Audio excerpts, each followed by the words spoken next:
Good process. I will call this meeting to order at 6 o'clock. Could I get somebody to read the mission and vision? I'll do it. Thank you very much. BPMPD mission statement to provide a welcoming public aquatics facility managed in a fiscally responsible manner with a focus on educating all ages in the lifelong skills of water safety. We carry out this mission with a board and staff who are compassionate, inclusive, and responsive to the needs of our diverse community, working to foster positive and lifelong experiences with aquatic environments. TPMPD vision statement, contributing to the quality of life for our community and for future generations through welcoming, fun, safe, and positive aquatic experiences at the Tukwila Pool. Thanks very much, Gary. Please stand for the pledge of allegiance. Pledge allegiance to the flag of the United States of America, to the republic for which it stands, one nation, under God, indivisible, with liberty and justice for all. And roll call. We'll start to my right. Commissioner Shipman present. Commissioner Frangella Anderson present. To my left. Commissioner Zappa present. And then we are joined online by our Commissioner committee. Gangler present. Thank you. And then we are joined by our executive director. And title, I forget. Aquatics Program Manager. All right, can I get a motion to, Commissioner Zappa makes a motion to approve the agenda. Commissioner Shipman seconds. got a first and a second, any discussion on the agenda? Seeing none, all in favor say aye. Aye. Ayes have it. Employee of the month. The employee of the month is Josefa. Josefa, I don't know, I mean, if I could sum it up in one word, he's just a super positive guy. Comes to work ready to go and has really been available to the team. He's in running start, so he's able to work a little bit more than a traditional high school student. But he's, again, he comes to the table, he is prepared. When he clocks in, he is ready to go, but he's well communicated and again, phenomenal young man to have on the team.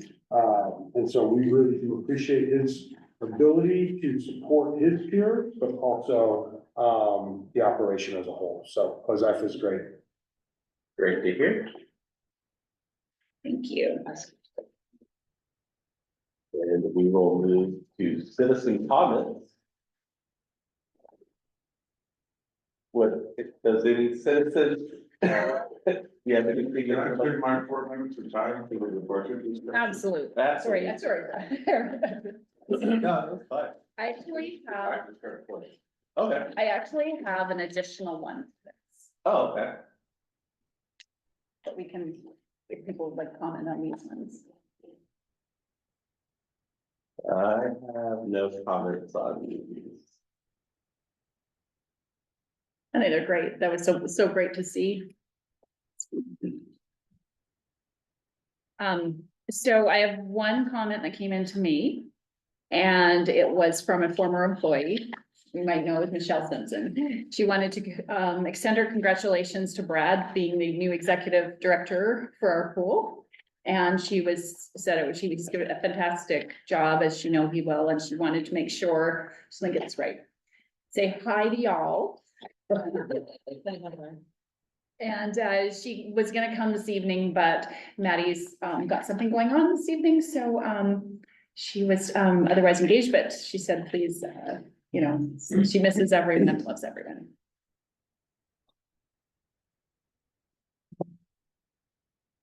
And I don't know if this is an appropriate thing, just to recognize Veterans Day and thank the veterans who have served for their country. Always. And then we will move on to consent agenda as long as somebody has any comments on the 2 letters It's hard, but then I will be searching for motions for the consent agenda. Commissioner Shipman motions for approval of the consent agenda. Mr. Franklin Anderson seconds. Got a first and a second, any discussion? Seeing none, all in favor say aye. Aye. Aye. I believe I saw. Aye. Ayes have it. We will move on to reports. Thank you. All right, so nothing report. This is the final report for session I. We did have a couple of withdrawals from today, but there's only 4. But at the time when this was made, we almost filled up our capacity. Seeing we have 91% Tukwila residents.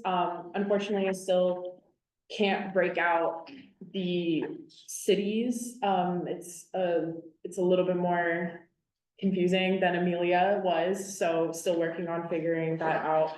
And then our scholarship usage did go up, just by 1 more person from the last session. So, specifically our ARC, we had 1 more person use our ARC scholarship. Swim club participation numbers are starting to go up a lot more than they were before, which is yay. We're getting a lot of people from other swim teams, swim clubs specifically. They appreciate the cost, the flexibility. We don't require volunteer hours. So that's the comments I'm hearing a lot from our families. So, I'm starting to see a lot more people try out for our swim club and qualify. So it's a lot of fun. Our pumpkin punch was on October 26th. We did not have parking issues, thankfully. I know that was a hot topic of the day. We had some awesome parking flags. I don't know if you guys saw those. They were a huge hit, I should say. The event itself overall went well. Couple of the same comments that I see is, which I should have included the survey, but that will be at PMOG. Is just the waves take a little bit long, getting people through the trick or treat line, waiting. So, but otherwise, all I heard was great things. Kids had fun, pumpkins were fun, so it was a good time. We got 14 volunteers from our Key Club at Foster High School, which was really great. Thank you to one of our Foster Girls Swim Club coaches. She helped me build that connection there, so it was awesome. And we had 2 community volunteers and then 1 TPAC volunteer at our event, which was great. We were fully registered, had 130 people, but total attended was 123. We had approximately, I want to say 5 walk-ins, which was better than years before, but we had plenty of space, plenty of pumpkins left over for everybody. Last but not least, we have an upcoming lifeguard course next week, pending a WSI course in December potentially. For our water aerobics class, we added a class. Kelly is our new water aerobics instructor. She is teaching every other Friday, hopefully moving to every Friday. But so far we're seeing visitors from our regular morning classes coming to support Kelly during her evening classes. And then also attached is, yeah. With that water aerobics, the addition of that class, the reason for the crossover with our current participants attending Kelly's class is due to they want a more high intensity workout. And so Kelly's able to provide that level of workout that folks have been looking for. Was that a deep water or shallow? Yeah, she also plays music during the classes, which is different than some of our other ones. It does make a difference for some. She has verbalized that a lot of people do ask for the music, but again, the noise can be a little tricky to manage with and we have SMAC swim teams going on at the same time, or Kennedy water polo at the same time. So, but doing great so far. Additionally attached is also our swim club usage report. It's the orange one on page 30. That's the new report that I had mentioned from the last meeting, we will start including. Through some discussion, we want to move forward and start adding, our swim club usage as well. And, seeing our usage from Kennedy, Foster, and Pacific Drive-ins will be added onto here as well, once we get that up and running in, this month. So hopefully it'll show up on the next report. But so far you can see what, SMAC specifically has used, since we have the most numbers for them right now. That is all that I have for operations.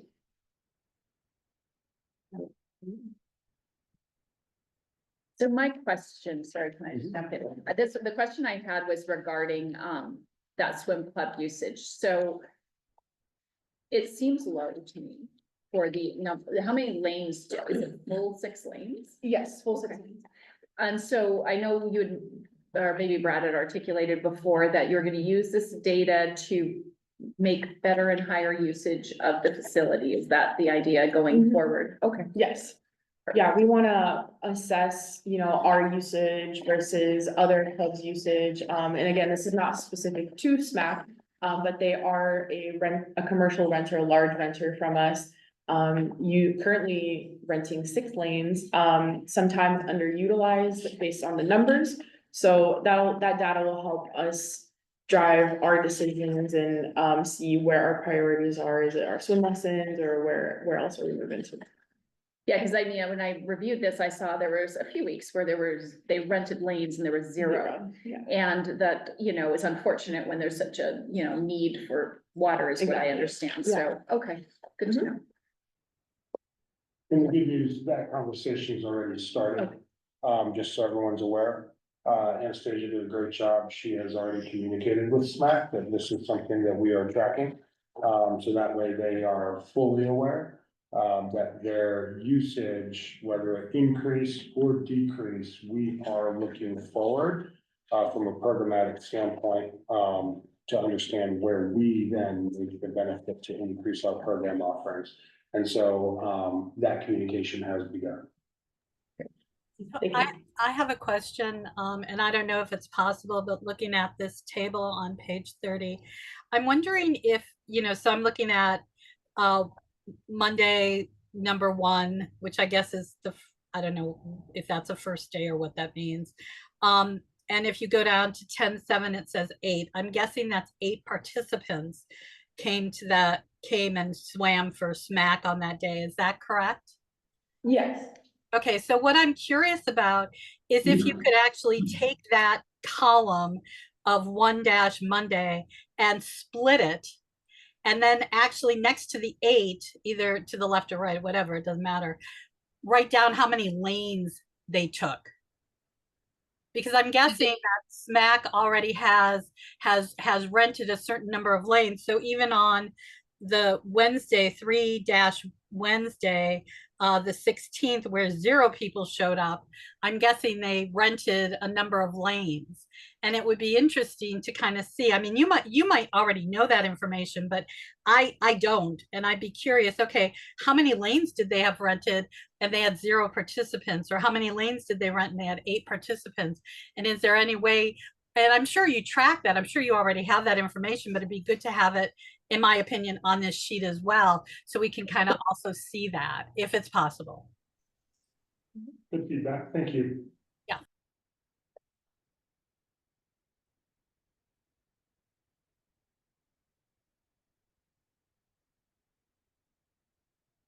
Any more questions for operations? I had a question. I know that we've changed, my notes.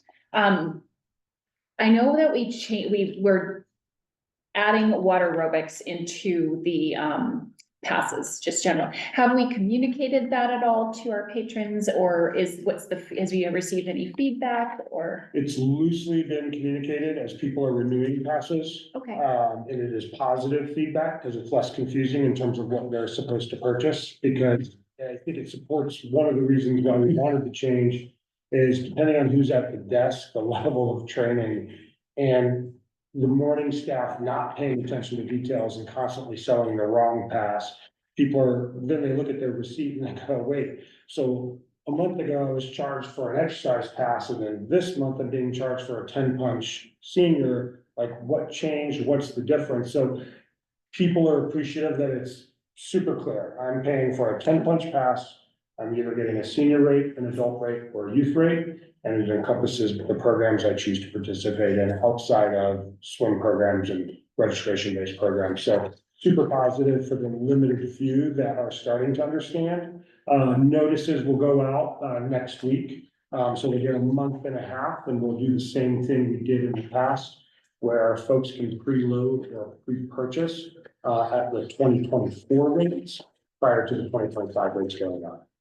So that communication will roll out, next week, or I'm sorry, it'll probably be reviewed at finance and then I'll send it out. I just want to make sure everyone's comfortable with, the letter that goes out.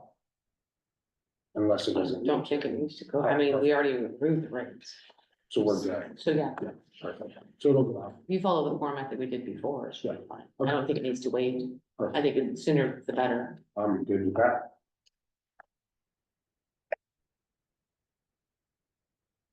All right. Any more questions for operations? Seeing none, then we'll move on to finance committee. Meeting was on October 28th. Obviously, we worked through the 2025 budget. We can be discussing it later. And, pending contracts, networks, agreement dynamics, the climate survey, which has already been done, and Sunbelt was pending. Basically, it was all about the 2025 budget, and the next meeting is November 25th at 5:30. Any questions, for finance committee? Seeing none, we will move on to programming, marketing and outreach committee.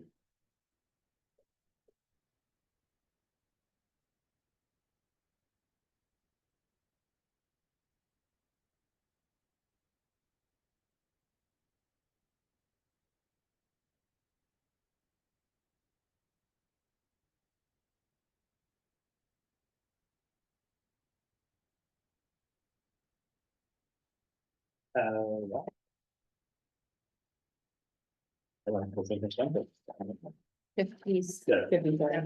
Let's see. Talk about scholarship change opportunities with USA Swimming Scholarship Program, which is gonna help. I guess correct or wrong, remember, but like to be able to provide more for like teen and adult lessons.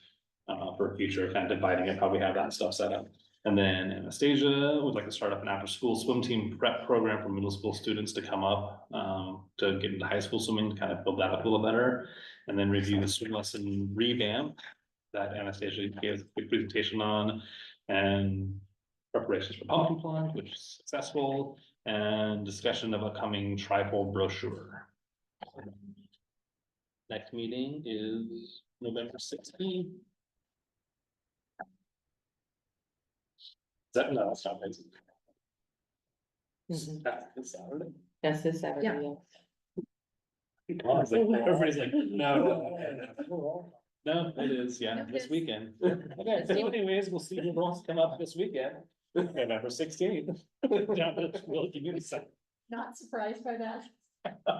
I usually expect it this Saturday after this, so I figured it was coming. Yeah.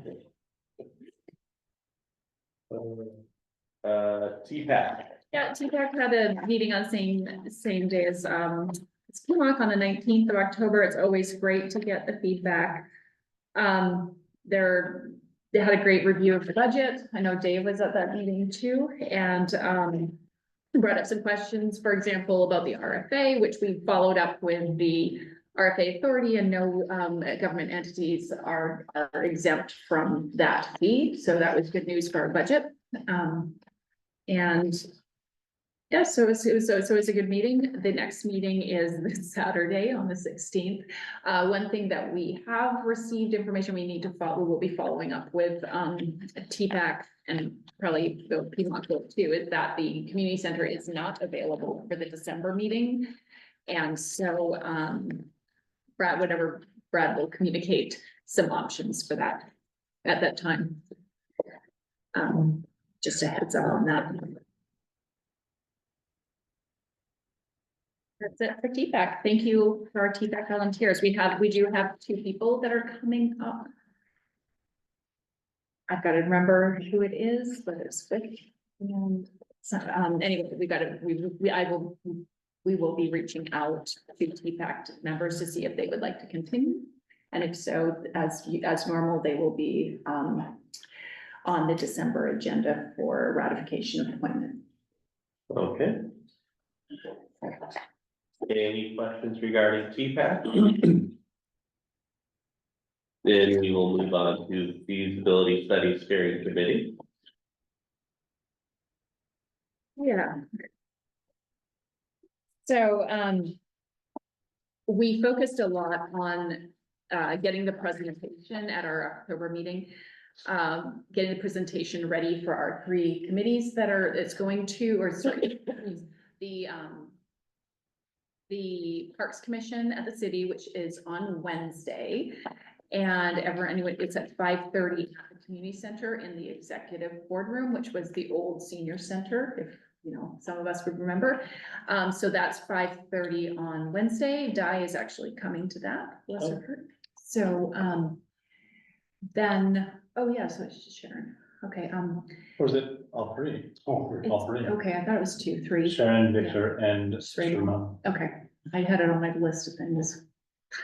And so that's on this Tuesday, or it's Wednesday, sorry, and then on the 26th, there's a presentation to school board, and I'll talk more about that in miscellaneous, but we would ask that all commissioners, if they can, attend in person, except for Commissioner Gengler, who could maybe attend via Zoom or Teams or whatever. Zoom is what they use. It's going to be very important to show representation and commitment from the board, from our board to them regarding our amendment to the lease regarding the extension. And that's, we've been working on a redo of the presentation so that based on feedback that we've gotten from Commissioner Gengler, which was super helpful, and also board member of this TSD, board member Cruller gave some information and feedback. So we've been incorporating that so that we make our presentations speak well to the school district. So that's being reworked. And then on the 2nd of December is when we are presenting to council, and I'm guessing it'll be best based on how it goes at the Parks Commission, but it's going to be pretty similar to that presentation. Once again, the TSD one will be slightly different because it will have a focus on the lease amendment and how it's critical to get that approved. It will be feasibility as well, but it needs to have that piece to it, which is a little different. So that's, we've been working on that. We also got a scope of work put together for a grant writer. We kind of went through and looked at it. We went through some grants companies. We thought maybe that might be a good way to go, but after receiving feedback from 3, we decided maybe that's not. So we maybe just reaching out, but one of the lady who works or has one company suggested we go to Puget Sound grant writers. We got some good information there. Yeah. There was less, we initially thought it was going to be more of a hurry up on the grant, but then we found out that the best start for kids, although that's not feasibility, best start for kids grant, we thought was going to open November 1st. It does open November 1st. However, it's just a letter of intent, basically. So we just have to, by the 22nd, decide what possible, if we want to do it, what possible thing we would like to do. And then we have all the way till February to actually do the grant application. So that took a little bit of pressure off of, you know, what we were getting a little busy doing the other stuff. So we're still working on the grant. That is still a grant writer. That's still going to be critical for the King County Aquatic Grant. But we do have a scope of work put together. So that's the good news on that. We had a meeting with Stuart Isaac on October the 25th. And I'll let Brett. No, I think, well, a couple of things I was gonna share, Stuart, well, I'll jump in there, sorry. Stuart Isaac, of the Stuart Isaac Sports Group, Vanessa and I did have an opportunity to meet with Stuart, talk a little bit about the current work that is being done within the district regarding the feasibility study, how it may also shape or impact his study of South Center based on the direction we've given him as well. We've also made it very clear that South Center does need to be a standalone and a self-sustaining project should South Center be an option for us. So if, let's say Stuart comes back and says, oh my gosh, Tuckahoe Pool District, you guys would be crazy not to think about South Center. Then that's where that discussion comes in. Is this something that can fund itself, support itself, in the event of, I don't know, another lockdown? When we think about it, right? When a pool closes or the world closes down, will it take subsidies to operate? So Stuart has a really good idea of what our district needs him to look at within this limited scope of work, but also giving him a little bit of free rein on the creativity of understanding South Center as a destination, as an experience, how Tuckahoe is building it out, the foot traffic, the heads and beds, as in the hotels, tourism and all those pieces. So he's gonna dig into that for us.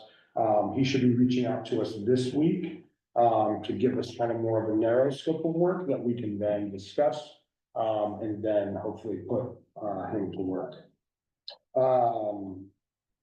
There was something I was gonna share, Vanessa, and I lost my train of thought. No, grant, sorry. Grants. We are closing out our aquatics feasibility grant, just so everybody's aware, the final report for the monies we received to conduct the feasibility study. That final report is due by the end of the month, this month, November. So we'll be completing that final report to King County Parks.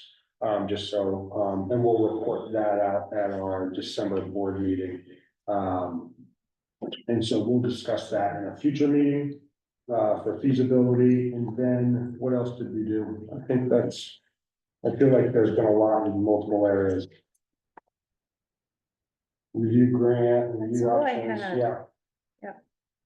Those are the two big things.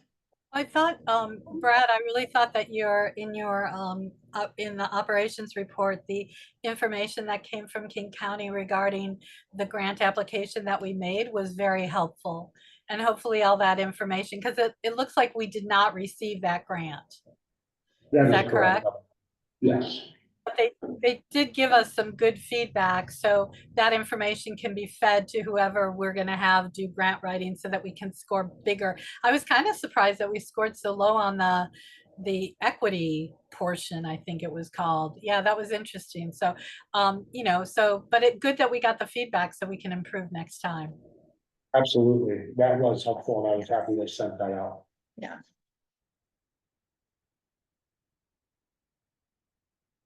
Any questions for feasibility study steering committee?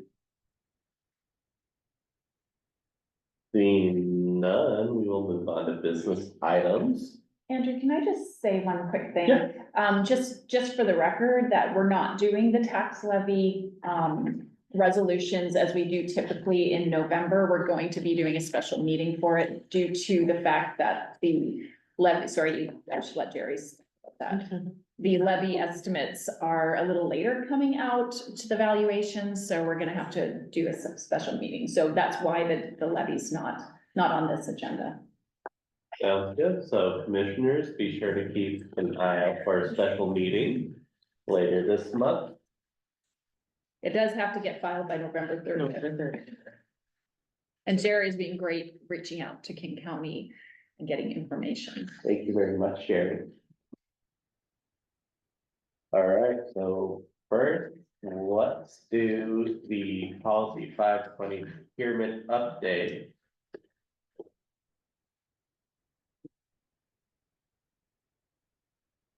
Any discussion on the policy 520 procurement update or any questions? So this went through finance. It was something that, some legislation, as you see in the packet, that had passed in July and it caught a lot of districts off guard and including us, and we weren't actually ready. We hadn't updated our policy in advance of this legislation. And the gist of the most part of this is that it creates a process for direct contracting where it prioritizes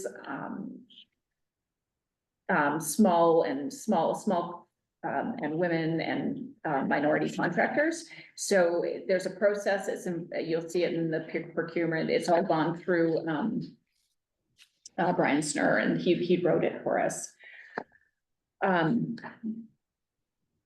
The other thing that's in the 520 update is under, where is it? Towards the end. 15.1 or where is it? 15.1, where we increased the executive director's P card from 5,000 to 7,500 because we only have one P card. So that was two things that were done in this update at the same time to be efficient. Jerry, what else? And No, those were the main things. Those were the main Those things. were the main things, and then changing the verbiage to the executive director. yeah, starting on that pathway. Right. Andrew, this is Commissioner Gengler. I move that we approve policy 520 procurement and resolution 204-05. Oh, well, we need to do two separate ones, Ellen. Thank you for your efficiency, though.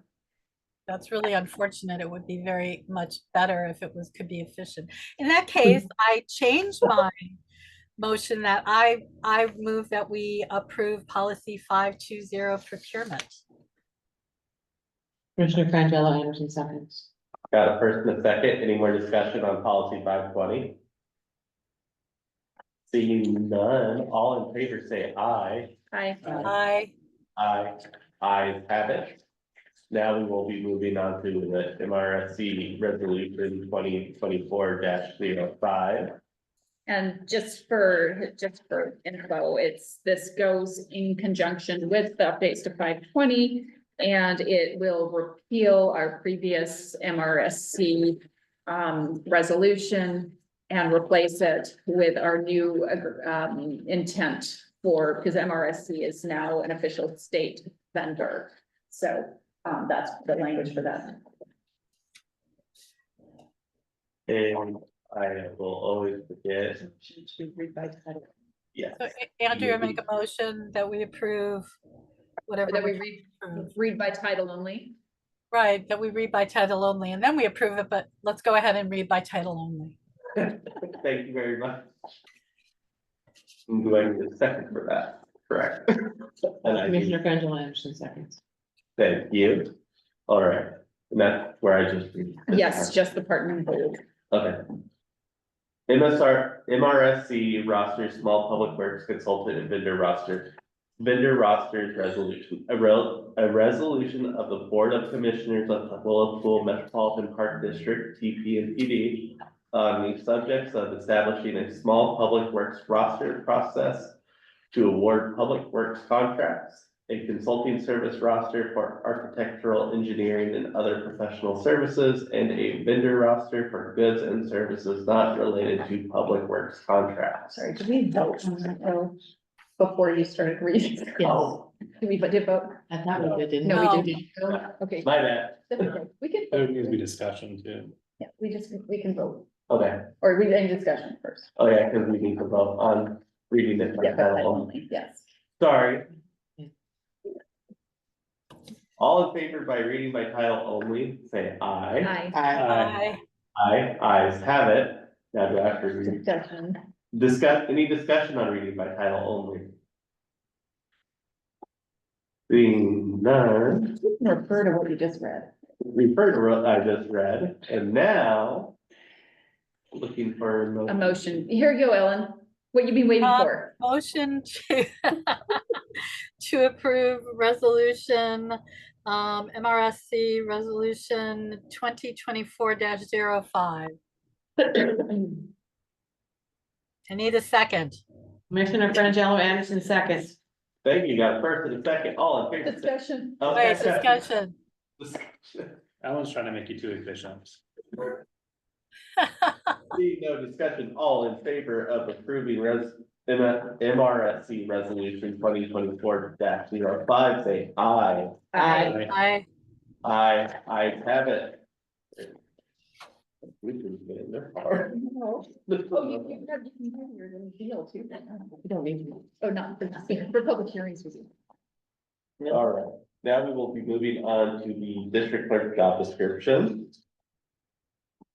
The NPD has reorganized its structure and determined a need for a district clerk.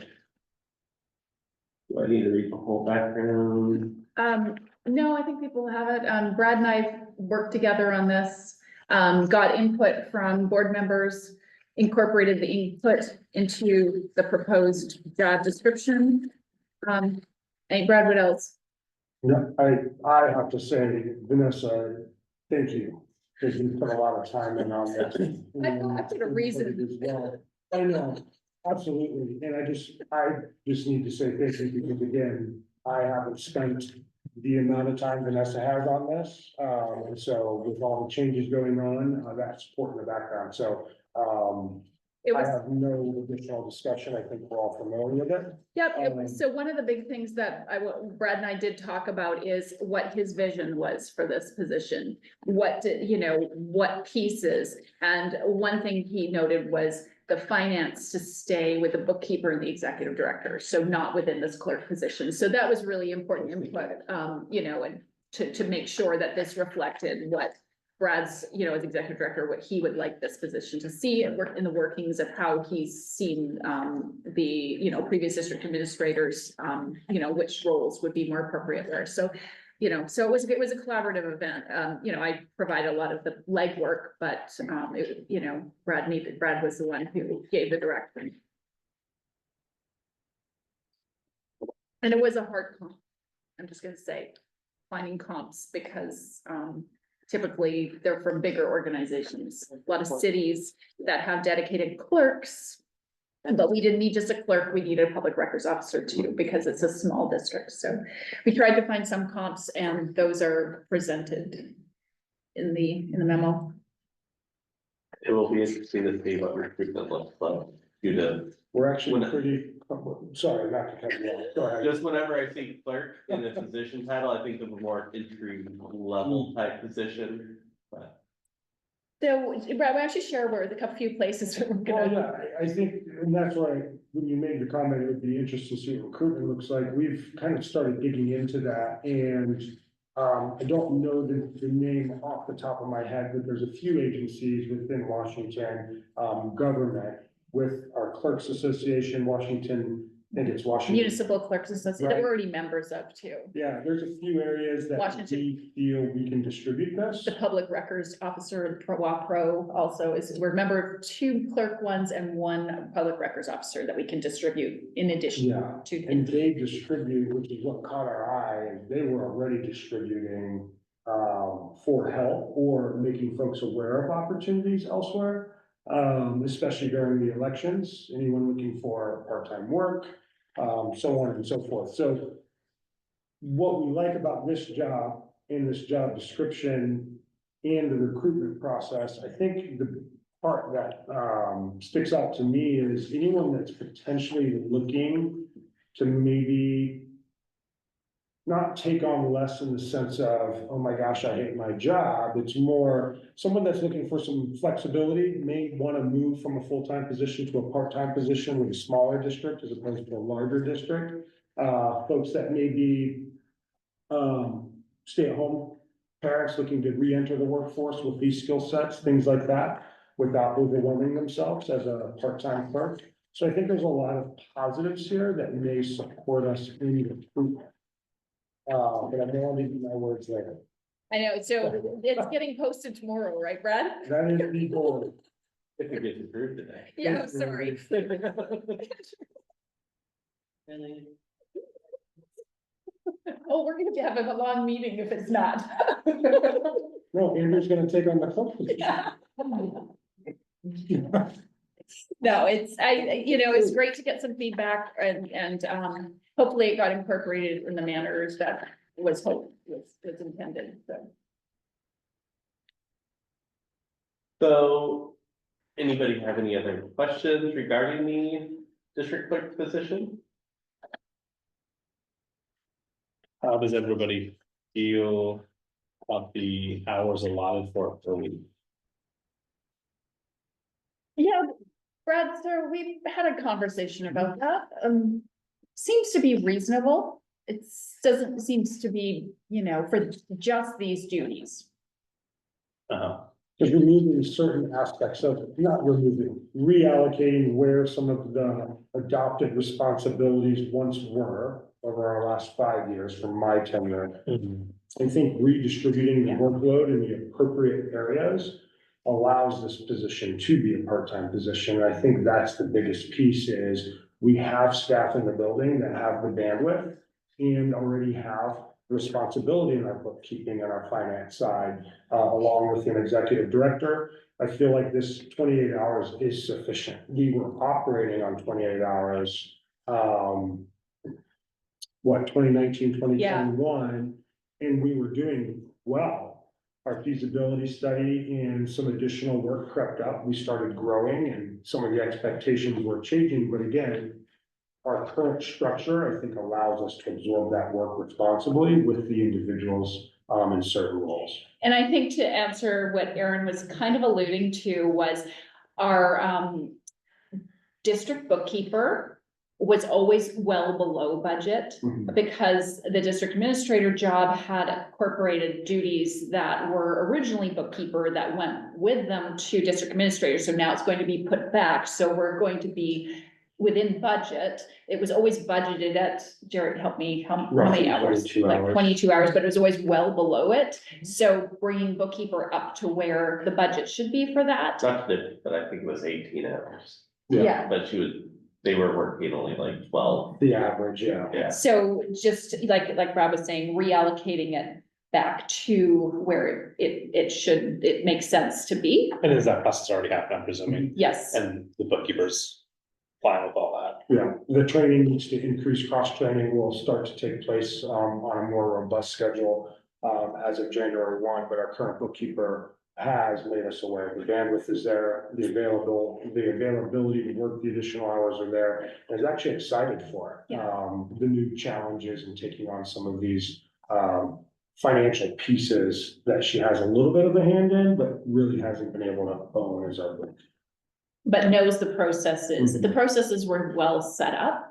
So that's the good thing is, she's, so far, like the vouchers have all been going very well and the, reconciling, she'd been doing all of that before anyway, but, owning it now, and I've had conversations with the bookkeeper, check-ins with her from the board level, just making sure everything's going well. And she seems to be happy with how it's going and, It's not and I don't want to say it's not difficult in the sense the work isn't difficult.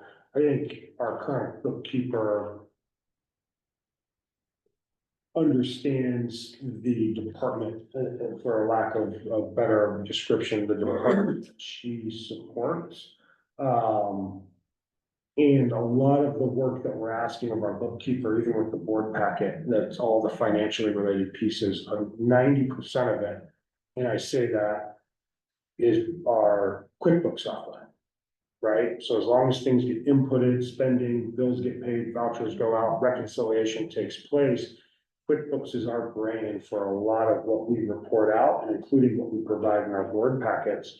And again, that bandwidth is there, and even at 22 hours or just under, even these last few weeks, I'm not even seeing Amy utilize the full 22 hours that I've already given her the thumbs up, like the need is there and the support that we need is there. Please don't feel the pressure to rush.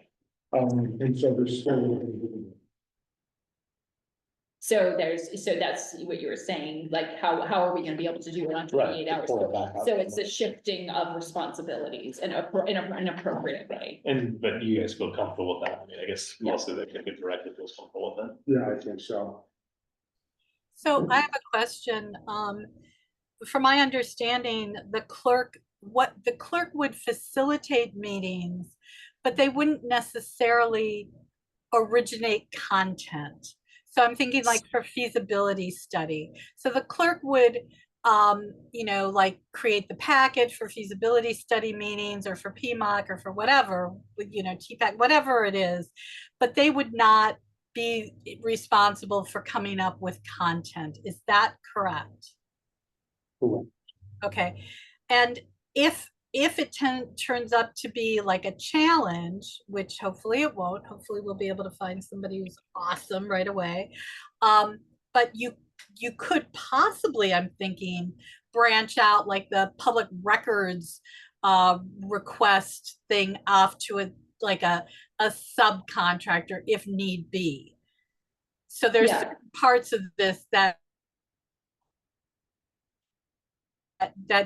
you know we've kind of bundled together because it's like, oh, we, you know, 28 hours is a lot of hours. I mean, from what I'm hearing you say, you know, currently the bookkeeper isn't using all 22 hours, and that person is, you know, responsible for creating a agenda packet at this point. So I mean, 28 hours does seem like, you know, like quite a bit. But it looks like there's some flexibility if you need to adjust anything. Is that correct? Correct. Okay, great. I would strongly correct to that. Any more discussion on the district clerk position?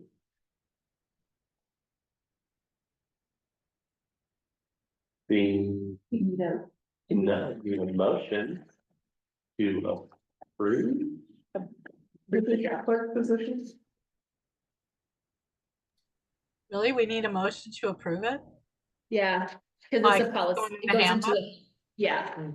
Okay, well, I make a motion that we approve the district clerk job position description. Commissioner Brandon Anderson, second. Got a first and a second. Any more discussion regarding the district clerk position? All in favor, say aye. Aye. Aye. Ayes have it. Vanessa, don't look so happy. Now you can help. Oh, it's a very, you know, it's good, you know, I mean, to be completely honest, we'll be happy if we have anyone by January or February. I mean, we're holidays, so we're being very realistic with our time frame, but you know, And not to nitpick, Vanessa has been doing the board package, which I so truly appreciate in this time frame.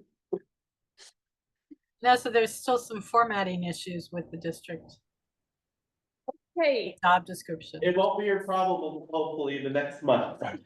Just say it. We will move on to draft budget discussion. Should I open the floor to this? First? yeah, why don't we do that? Or do you wanna hear from Jerry first, Dave, before you talk? I'm gonna wait till you get to the CIP section, that's all I have, the Okay, questions, so I just got a dozen questions. oh, perfect. Well, it's all listed here, what we went through, and like I said, we don't have the final voting numbers at this point. But we all know there's no LLC benefit charge. And then the CIP, so go all the way. Your CIP. so.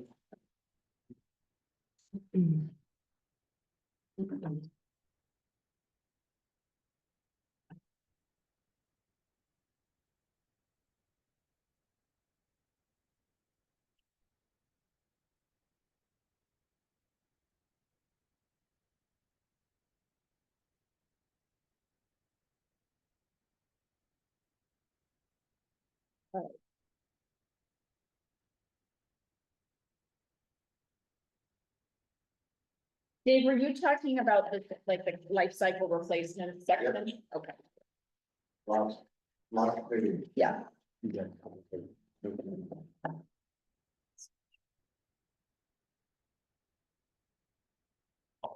So you can go. Oh, Go for I'm it. sorry. I've The got a, floor is yours. okay, I've got a series of questions that I want to see what they're asking. First of all, the CIP fund, that was originally designated as a demolition fund for the pool. And so is that pool demolition still required by contract? Yeah. So there's, sorry, Jerry, I'm gonna jump in because I can't help myself. There's two pieces, Dave. There's 50,000, that was each year to the life cycle replacement. So those are things that were identified on that original list of capital improvements, and then 30,000 to the demo. So there's total allocation each year of 80,000, but 30,000 is the demo piece, and yes, it is still required. How come they were combined? Because we separate It's- life cycle replacement and. It still is. It still actually is separated when you see the resolution in December. No, I know, I appreciate that, but in December, when you see the life cycle, it will be broken out separately. Why isn't it broken out on the ones that were determined things on? Because That's a good I point. just read this and I don't know what you gotta do, so. The questions I've got for you tonight are based on being able to reconcile a budget. proposal. Yeah. Okay, so, because, yeah, Good I point. don't know how much is in the demolition fund. We're getting at a point to where if that's not fully funded by this point, it should be, if So- that money has been going into. it. Yeah, so 30,000 times however, it's like 15 years right now, so it's 450 out of the 600,000, so it's not fully funded, but it's, Yeah, 3/4 funded. second question, has any money been borrowed out of that fund for other needs? No, The third question, these are, all I have is. No, it's questions. If I'm reconciling this thing, and I don't have any comments, these are all questions. Third thing is anybody got an estimate for what that cost of demolition will be, so that you have something to balance that on? Now, I'm gonna make a observation on it, once that gets fully funded, then you should no longer have to fund that except for inflation. And at that point, that money becomes available to be used in other portions of the budget, so keep that in mind. All right, that's my comment, I guess, more or less, but that's why I wanted to see where we're going with that. Secondly, you're expensing, for 2025, 70, the feasibility study services, and that, I don't know how that fits into, life cycle replacement. Because I'm struggling with that. And it's a $70,000 amount, but yet you transferred in 100,000 into over 2 years from the county, I guess, for the grant that you got for that. So the question is there still money in that fund that hasn't been spent from the grant, and will you be able to retain that money? we fully used the 100,000. So is there money from the district that's covering feasibility? Or is it pretty much expensed out? So there is, I missed, so 75,000 for 2025 is district money that is going forward to, looking at feasibility of the future of the pool. So to keep the project, to keep it going, so that is district money at this point. Why is that in the life cycle replacement category or CIP? Because yeah, so that's a good question. At the time, it made sense to put it there versus general fund because it was to do with life cycle replacement of the facility. So that's, And to me, it's neither. It's futuring it's visioning the future of the district. Which is neither replacing nor improvement, is trying to, it's, what we call it in the aircraft business is operational research. So. yeah, I know we had a lot of discussion about where it should go and that's where we landed. That's not a great answer for you. I appreciate that, Dave. We didn't have another fund. We had either general fund or the capital fund, and it seemed to be more appropriately housed in the capital fund, if that makes sense. Yeah, well, then you know, the expenditures on it over the last couple of years, now with the district putting their own money in, do you think that that ought to be segregated into its own category so that it can be assessed as far as how it's doing and whether it's being funded correctly and stuff like that for the future, so that it doesn't, it just doesn't make any sense sitting in with boilers and HVAC controls and lighting and steps, and stairs. You know, which are physical items that we need to do for the pool. Yeah, no, it's a good point. With associated costs. And then, one of the last questions I got, is you've got budgeted this year some expenses for, as far as concrete removal, well, they're all listed here, I'm not gonna go through every year. Are those actual estimates or guesstimates? Those are guesstimates from, supported by our, facility condition assessment. So when McKinstry came in and walked through and talked about concrete and other things, that's where some of these numbers came from. They look woefully inadequate for what it's gonna actually cost for the projects you've got listed. The site steps, I don't have any questions, but the Notorian demo, price of things is just hugely increased. I mean, just like your grocery prices in the store double, pretty much the cost of construction or destruction in this case is double. And, the boiler heat exchanger that you got, that's not anywhere close to what that, I'd say that one's gonna be 150 to 180 grand by the time you get through with that. Now, this is one that we just did back in, this is, 2000, it was, the boiler bladder was replaced in 2011, just before the district was created. You're talking about the big one, the actual boiler system. The heat exchanger, remember, is the smaller. yeah, it's not, so For it's, the pool water that heats the pool itself. The boiler generates the heat, but the Yeah. heat exchanger for the pool water is the small piece in the filtration system. Yeah, you call the boiler, the heat exchanger, you might be able to do, it, but boilers do. yes, well, I mean, those are 10-year custom made. And, it's gonna have to be custom replaced or custom made again. I think Brad looked and the same company is still in business, thank God.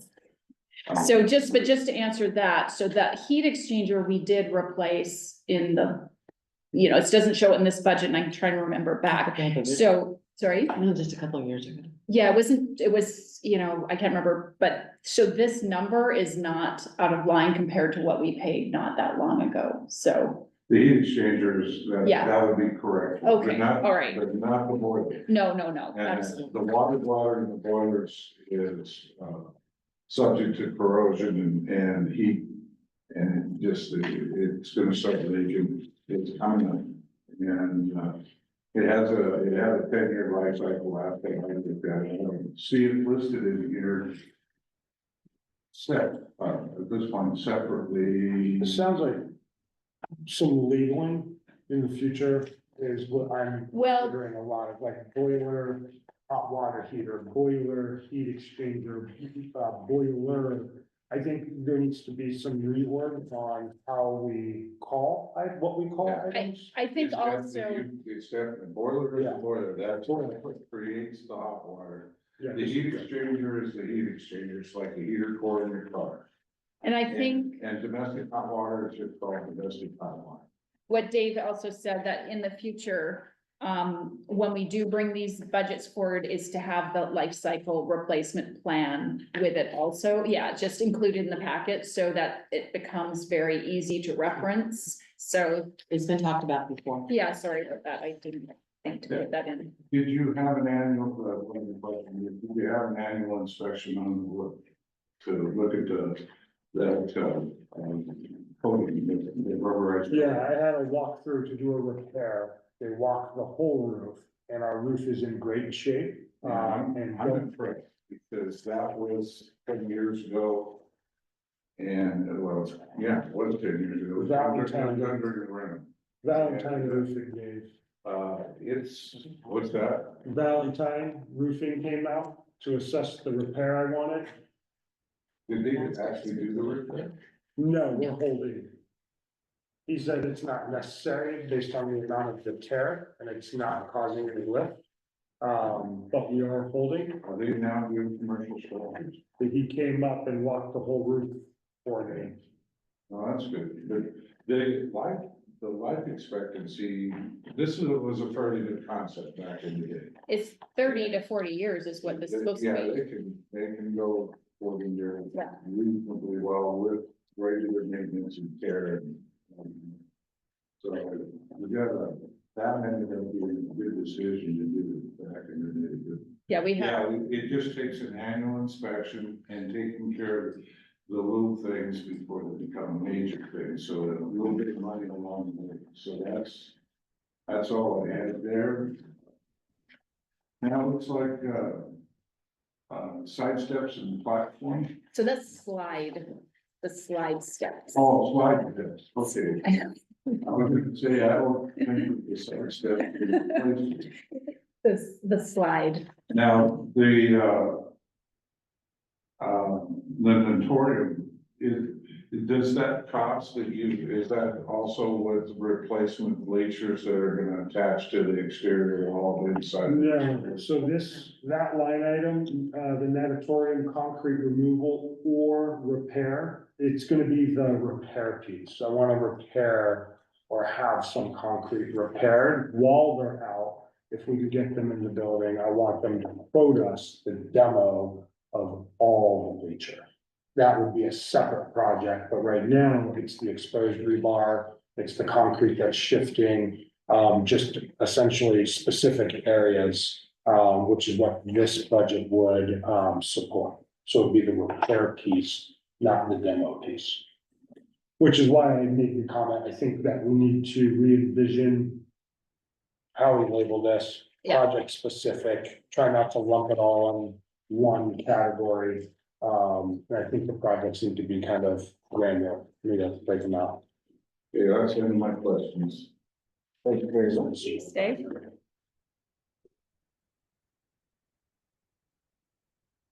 Oh, good one more. Do you know how soon you're gonna reach the demo budget? 5 years, so it's like a 20-year, It's 2030. sorry, 2030. That's what this. Yeah, you're right. So the demo will be fully funded. Well, once again, to your point of getting an estimate as to what demo would actually Be, be, whether it's funded or not. Which was a really good point. One of those promises that this district having to get its inception. Yes. I appreciate the question, Becky. Yes.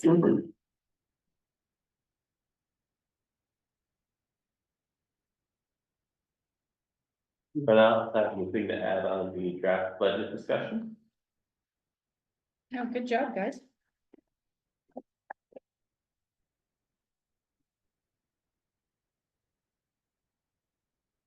Okay. Being none, we will move on to miscellaneous. I just have one item. Mine is regarding this week. Friday, 3 to 7, we have our all staff, and Board of Commissioners team building and workshop at the rec center. I don't know which meeting room we're in specifically, but I will be on site early for those that arrive early, to guide folks to the appropriate meeting room, just based on whichever one Shannon is gonna allocate to us. And so more information come there. Sorry, it's not at the pool. Is that TCC? TCC. Oh, is it TCC? Yeah, TCC, because they've got the larger venue for us for all staff, so we can spread out. And be a little Super more appreciate comfortable. them being so willing to accommodate us. Yeah, Shannon was Oh, yes, sir. Oh, it was, and Shannon was great. He was able to identify some space for us, regardless of what they've got going on, and was able to get us in. And then December was just a no-go because they are actually getting ready to redo all their hardwoods. So that was really good that he was able to get us in. Now, everything seems to be moving along for this Friday, and then Ellen, Vanessa's gonna drop off your materials. So the book and the paperwork, everything was sent to us by Rhonda, so, and then I'm just waiting on one document to be translated, but it looks like we're in pretty good shape. Jerry, I actually should have brought one for you, but yes, I got you. You're welcome, I got you. Take this. No, take that one and I will. You're out of town. You're out of town for a day, so you have time. to It's make okay, it. I can, Yeah. it's taken, it's fine, it's fine. So it seems like everything's moving in the direction where we should be successful for Friday. Staff are aware, calendar invites are out, and things have been confirmed. And then Rhonda this morning has confirmed with me, that she is also ready to go. Oh, that's good. So it looks like we're getting to that finish line. So just. And wanted to I'm share curious, that. how is the staff, Anastasia would know this well, like, how is the staff responding? Yeah, I got a lot of questions today. I think there was some part that thought this was because of something they did. I guess I think I just need to clarify with them that, I did clarify with them that this is not, it's not disciplinary, this is not because of something that happened. I don't know, unless they're admitting to something that I don't know about. They just had a lot of questions, especially, you know, this is like my first workshop, this is their first workshop, so they've never really gone through anything like that before, so, just, you know, training our young staff, including myself, on, you know, what this means and that they're not in trouble, that this is just It's to a work on training communication, exercise. train, I think they all looked at each other a little scared because they knew their communication styles were all different. So yes, just a lot of questions on what it means. So, yeah. And after the clarification, they felt okay? Yes, they did. They did. They felt much better. You can ease a lot of those questions by putting the words of interview and workshop and corrective action meeting, you know, or corrective counseling session, and put definitions by them. So that when you issue a notice for a workshop, they don't think it's one of those other things. They can eliminate the others. You can eliminate a lot of them. Oh, Just tell them that's- you're gonna get paid for it. Yes, they know that. Yeah, well, yeah, that's for sure. And there's snacks too, right? I think they wanna get paid for it. Yeah. We'll take care of anyone there. We want it to be comfortable, but we want it to be effective, right? We heard that multiple times, that maximum participation is what we are looking for within our staff community. And I think everyone's excited for it. Again, it's just the unknown of what this specifically is. As they are growing into young people, and they won't know what this specifically is, they've never had the experience, thank you. But I do think people are excited and curious, and I think this is the appropriate venue and the appropriate topics for that curiosity. Which is what I think I get excited for on Friday as they arrive and as they participate. And also, like, we always pride ourselves on being that first opportunity at employment for us. So this is a great way to model what good practices look like. So they can learn, just, you know, so another learning opportunity. And, you know, I'd like to thank, you know, Ellen for doing all the background work for this, and working with Brad and staff, et cetera, for getting this all queued up. So thank you.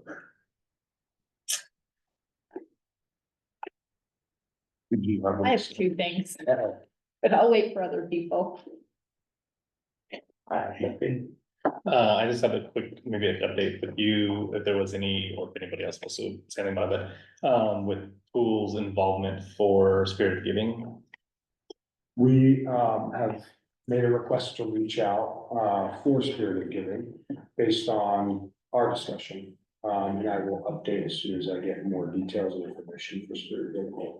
Okay, so I know some people love wrapping presents. But they're not doing it They're not anymore. doing Oh, it. then I'm gonna do that, But it'd be nice to get a box. Yeah. They have a bunch of them down at the. just to be able to get donations. Yeah. Yeah, They do. And our seniors as well as our patrons would love to give as well. So, and we've seen that along with candy, so I think they would appreciate. I this. could just walk out with one.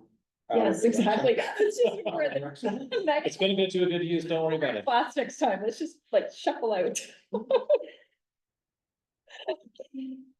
So, so you're just in contact with them about volunteer Yeah. opportunities for us to build. Because the last few years before pandemic, or just before the pandemic, and then I believe shortly after, we did, I forgot how many, 100 or almost 200 pool passes we provided for baskets and give out and things like that. So just curious to know what they'll expect this year, or our pool passes what we're looking for. If that's the case, I would like to also consider the youth pass option in that spirit of giving. So if it's Oh, a that'd be family with nice. kids, I think the youth pass is the greatest value because it gives you that unlimited swim all summer. So as they hold on to that pass, they'll have direct access to the pool. That's awesome. Yeah. We just got a bunch of hullabaloo passes over the. Oh, did you? From Friday to today, I have a stack sitting in my office Oh my right now. gosh, that's awesome. It's so random. Now, what was it like, maybe a couple families who all? Yeah, it was some larger families, Oh, yeah. very, could you hear that, Ellen? Hullabaloo passes that got redeemed this weekend, a whole bunch. Friday and today, because we were open, a lot of other facilities were closed, so people Yay. came to us today. Continues to surprise me. Yeah. Not the pass redemption, just the closure of facilities when kids are out of school. It just baffles me. What's your second item? Okay, so I have two things. First, a TSD update. We had our quarterly meeting with the Tuckville School District. And it had gotten shifted a few times. And our main focus for this meeting was going to be the lease amendment, but primarily the lease amendment that did the extension option that we had presented, that you guys had approved the language for back in September. So just a reminder, we brought this concept up to the school district back in April. And they were very supportive of doing on the leadership level of doing a lease extension. And we did some research, got some examples. For example, Enumclaw had some really good language in it. Especially that says basically, and I just a reminder to you, if if we present plans and you approve them, then you will give us 50 years. I mean, it's pretty simple. It's not holding the school district too much. It's not expanding outside of our current footprint. It's not costing the school district any additional funds. So in July, that was all discussed, and we went ahead and got our attorney to draft up the language and brought it to you, and it's been sitting with the school district. There's multiple follow-ups. So we were hopeful that this meeting would be productive. What we were told at this meeting was there was superintendent was there, and Amy Fleming, who is Ellen, what is Amy's, is it the financial officer, CFO? Director of Finance. Okay, Director of Finance. so they basically said, this isn't something we do, it needs to go to the board, we take direction from the board. So that was good information. They said, basically, look at your presentation you're having in the end of this month, and we're really excited to have you there. But you'll need to present it to the board. So we quickly shifted and to redo the presentation to have that focus. I talked with Ellen just to get some information regarding what that looked like with the board. And what I started doing is I called board member Curler to start talking to board members individually ahead of time to queue things up so that board members would not have to take it all in at a single meeting. Because our expectation is we need this done by January 15th. So we want to be, the feedback we got was, once again, like I just said, be really clear that it doesn't expand beyond the footprint we currently lease. And we're going to have visuals of that in the presentation. It doesn't cost the school district anything additional. And that the only time it would actually, they're not giving us a 50-year lease today. They're only giving it if we submit plans to them and they approve the plans. So and sorry, I forgot to point this out. The reason it's critical is because we need that for our King County grant application, that aquatics grant. It's the last year of this grant cycle. And for that $5 million grant, they want to see, part of the criteria is a long-term lease. So just one second, Dave. And so, that's why that was critical, and that's why we want the board there. Sorry, yes? Well, you can give them all the contingency points, but give them a list of benefits that you, accomplishments that you. Thank you. Accomplishments and benefits to go along with that in your presentation. Thank you for pointing that out. Yes, so we're having impact slides on how we positively impact the school district in particular, whether it be the high school swim team or the swim lessons within the school, the employment opportunities that we, and highlighting our current manager who's come through the program from FOS, like all the way through. So yes, thank you. That is a thing. But also, the surrounding community, even in non-school hours, like during the summer months, make sure you do that, because, whether it's giving lunches out at the front door, making it available for the kids and those low cost pass, to maybe give them a place to go to do something. The value that we bring, right? Yeah, there's a ton to go along with all your other objectives that you need to do, but yeah. So that was, it was Cost benefit analysis, not just benefit. to show what we bring to the table, yeah. So that was the extent of the meeting. Brad tried to talk about a couple things, but it was very clear that they had a short time frame for that meeting. So, I think we focused on what we needed to focus on at that meeting, and we appreciate their time that they can give to us. Any questions? Like I said, I really encourage, we really would like anyone and everyone to come to that. What day is that meeting? It is on the 26th of December. It says it's No, November, sorry, thank you. I'm jumping We don't know ahead. the timing. 6 o'clock, Oh, it is 6 6 p.m. Yeah. That's what I've got in my Just before before Thanksgiving. So, any questions on that? I'm trying to think, did I miss anything, Brad? No, I am listening because I need to extreme but thank you for explaining that very well. And I appreciate it. Yeah. Important partnerships that we have to cultivate, so Absolutely. we continue to do it. So no questions. I'll jump onto my last thing. It's just a fun thing. When I was in Anacortes yesterday, I had to drive a boat up there. So I stopped by the Fidalgo pool Oh, nice. and did my own little free fun. It was so interesting. I just wanted to report back. I will write a whole report up with information for the board. They tried to do an MPD recently and they were down. I think they lost by like 3 votes. I mean, it was so close. They didn't get their MPD passed. So I went in to take a look at this pool. I'm jealous. It's an old pool, like it's a little older than ours, but I mean, I'm jealous because of their location. They are on their own property with the middle school here, the high school block that way, an elementary school block that way. wow.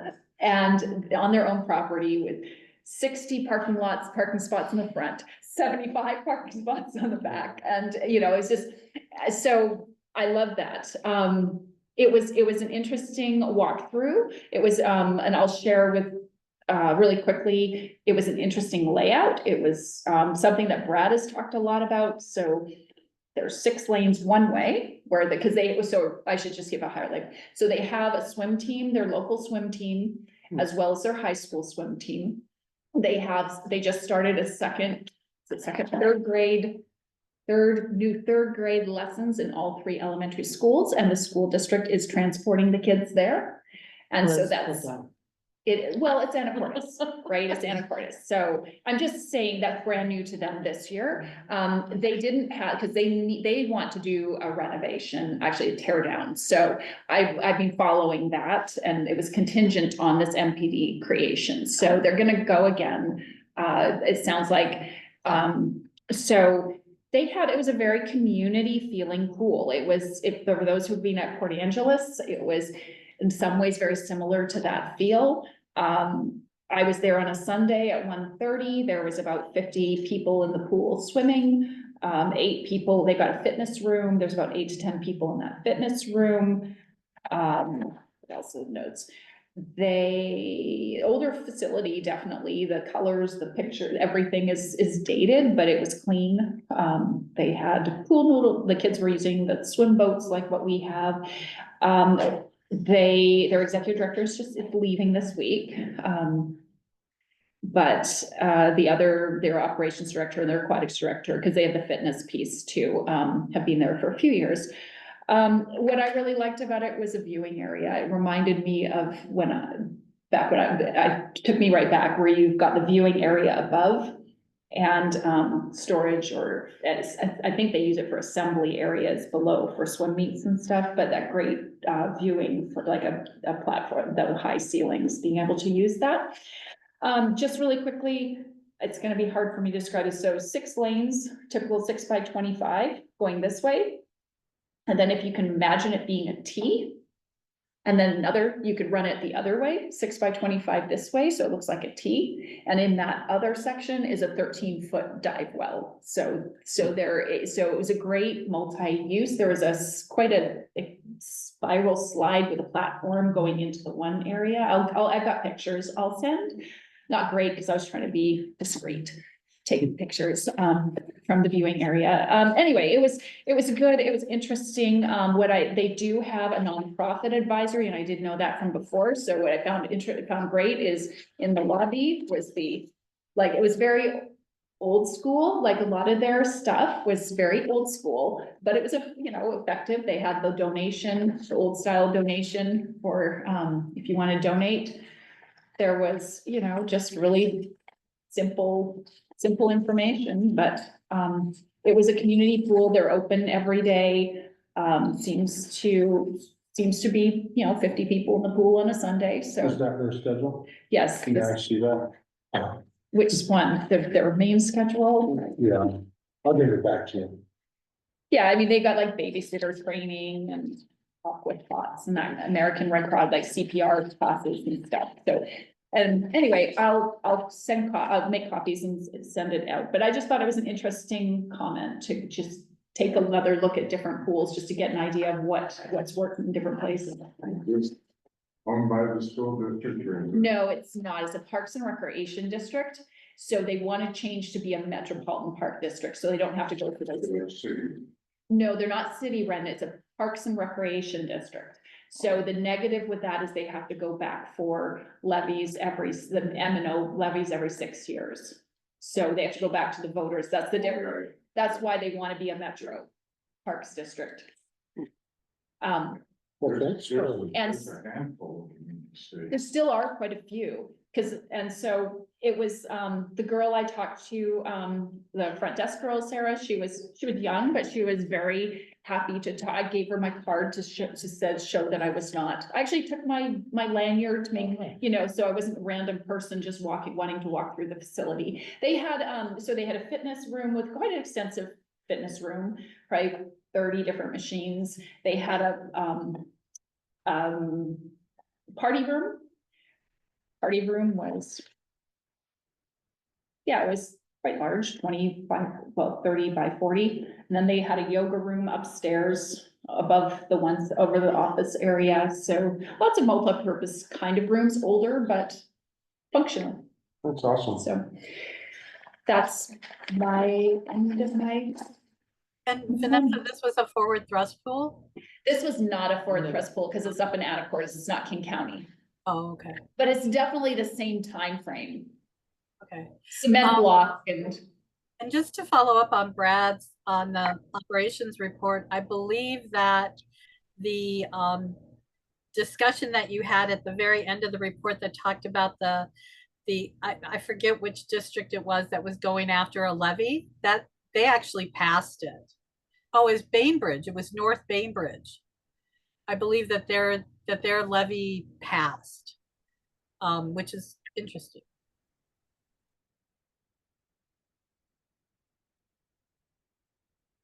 Is North Bainbridge the one with the I thought it had budget just challenge? done a new pool set up there a couple years back. I don't think. No, it was it in this one, Ellen? It was This- in this past operations report that Matthew sent out. It was like the Oh, last okay. item on there. Right, And I right, think right, right. it was North Bainbridge. Yeah, it- it's North Whitby. It's It's North- North Whitby. oh, North sorry, it would Whitby. be. Sorry. yeah. Yeah, theirs did pass, Yeah. because But, Bainbridge did meet. okay, yeah. Bainbridge Whitby was passed. last year. But Bainbridge is going back, I believe, for wanting to do a reno. I'm sure they are. So it's kind of interesting that Whitby passed then, but Anacortes didn't, kind of Well, they were, similar yeah, areas. yeah. It is interesting. They didn't, nor, yeah. I don't know if it's population size, turnout, it's tough to know, right?